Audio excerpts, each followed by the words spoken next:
Hello guys, Zeba is here. Today video about editing Addictive Drums 2 or Addictive Drums 1 or any drum machine in DAW on Multitracks editing, and I believe it's gonna be works in most of DAWs and drum machines. So let's start. First thing, we need to insert our soft synth, which is Addictive Drums 2. Very important thing, we need to check MIDI source and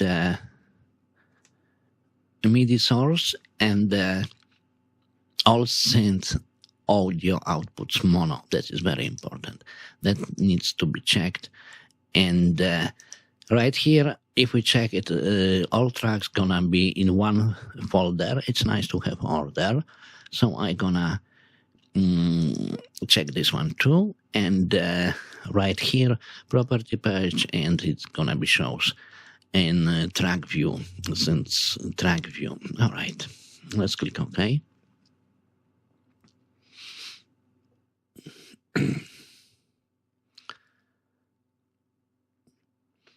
So here comes the drums. If we hit play here,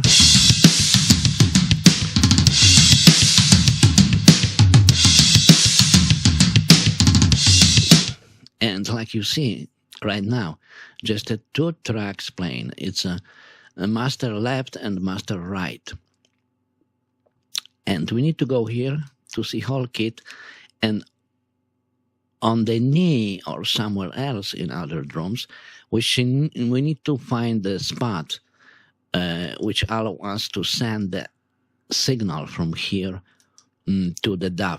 So I will go separate out post fader. It's mean if I go like that, the movement of fader gonna be affect signal. And of course, we can choose pre-fader, so signal gonna be taken before the fader, so it doesn't matter what position gonna be fader, in what position gonna be fader, and pre-fader send to the master or just to separate. I go separate post fader, so the fader gonna be affect that level of signal which goes to the DAW. So right now at that moment, like you see, Pitkis is playing in the DAW already, and right here, somebody gonna be asked what is on the master right now. So I don't know.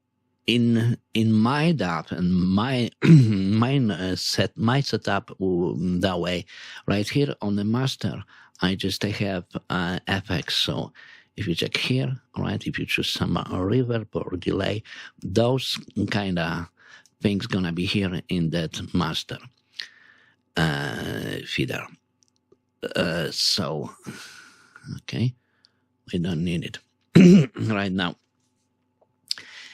And two things right here, maybe three things. So right now it's playing on many tracks.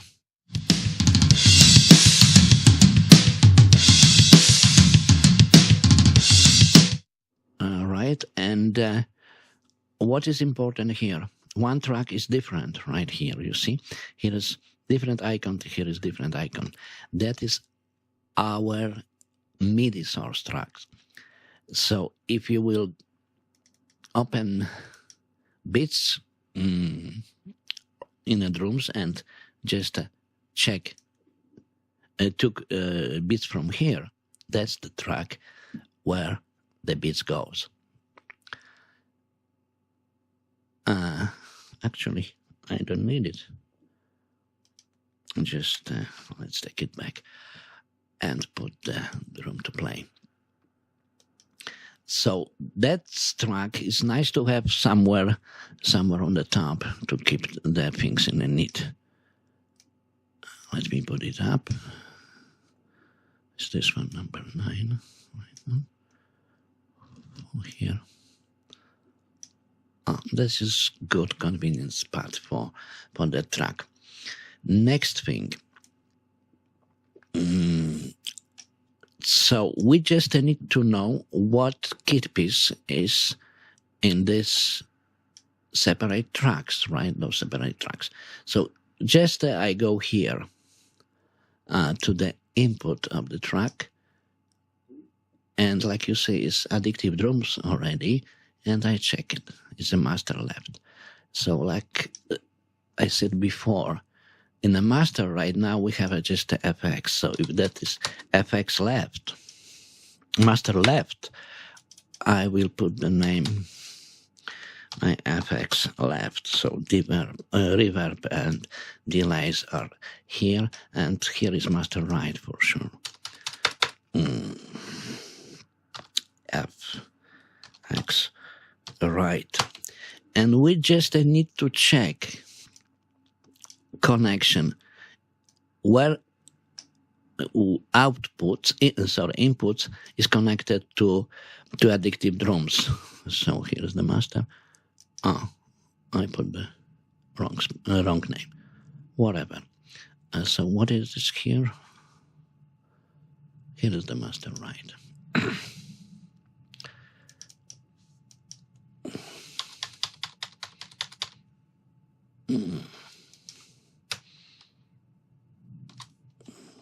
I mean, now gonna be FX right, and this one is that is mistake.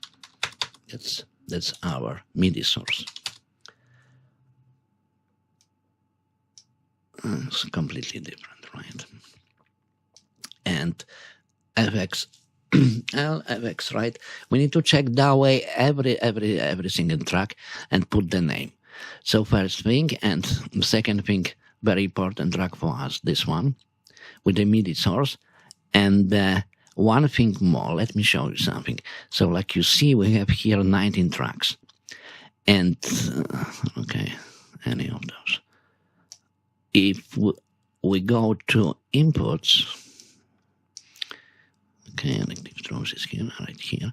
So we have 19 tracks, and here is 1, 2, 3, 4, 5, 6, 7, 8, 9, 10. Next 10, 20. It's a lot of tracks. And what to do to find outputs, to connect every outputs to DAW. But we have just a 19 tracks, so I just, go duplicate. And it makes me other track. How many track I need to cover every outputs from Addictive Drums. I have one more. And sometimes, you see like the Addictive Drums gives some kind of kicks and snare together, hi-hat, tom. So, if you need those tracks, just to make a duplicate. And it works. Importing common MIDI tracks, it don't work because MIDI tracks is a little different. That's kind of synthesizer tracks. So if we have a name on every track, we just need to put like in some kind of order, like here, kick, snare, hi-hat. And I'm pretty sure each one of those tracks goes pretty much like the order here.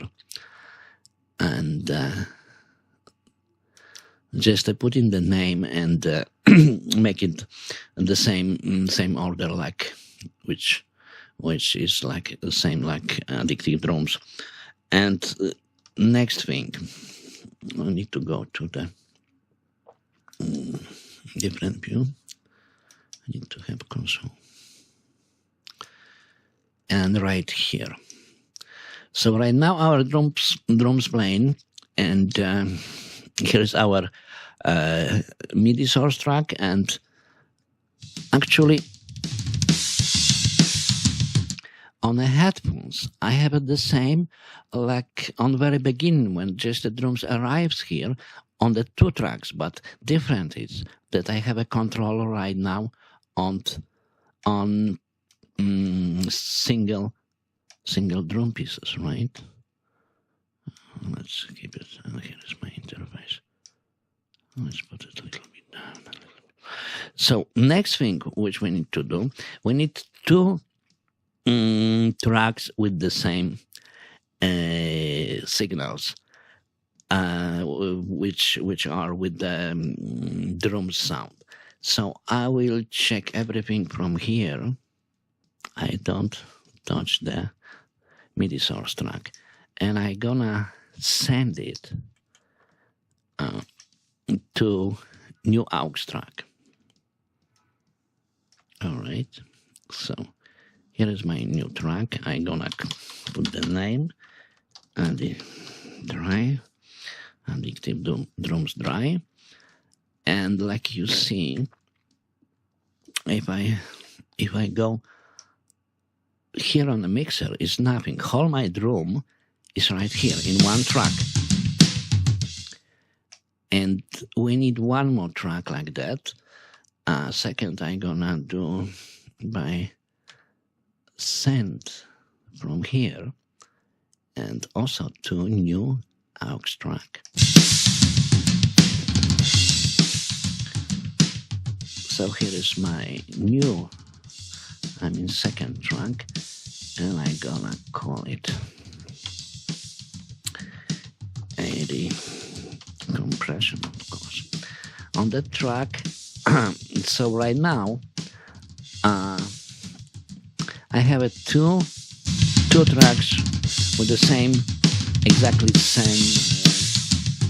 same of drum sound, and on that track, which I called compression, I gonna put some compression. Last time I like this one, of course, stereo edge. It's compression, a compressor edge comp by waves, and just drums heavy. All right, let's use the preset. Some threshold. Okay, some kind of compression here. Ratio. Now let's put some punch, and a little bit more output. All right, so let's listen how it sounds. So it's on the track. I put it solo.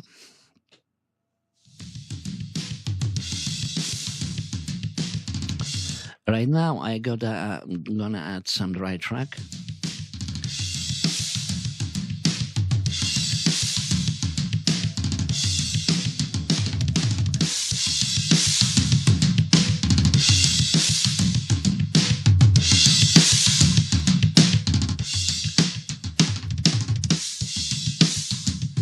Only dry, and I will add some compression.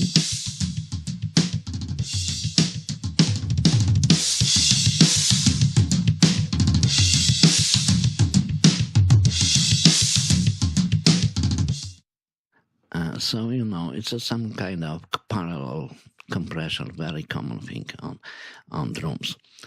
So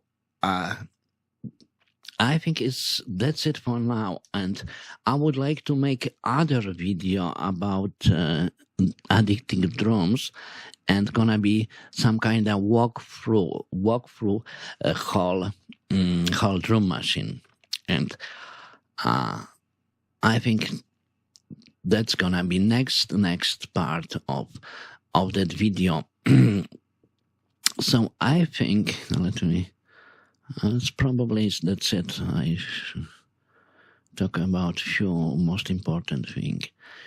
Sometimes happen that if you don't have a signal here, remember those icons are input echo. They should be active when you do those ends. And so please remember to check the icons here.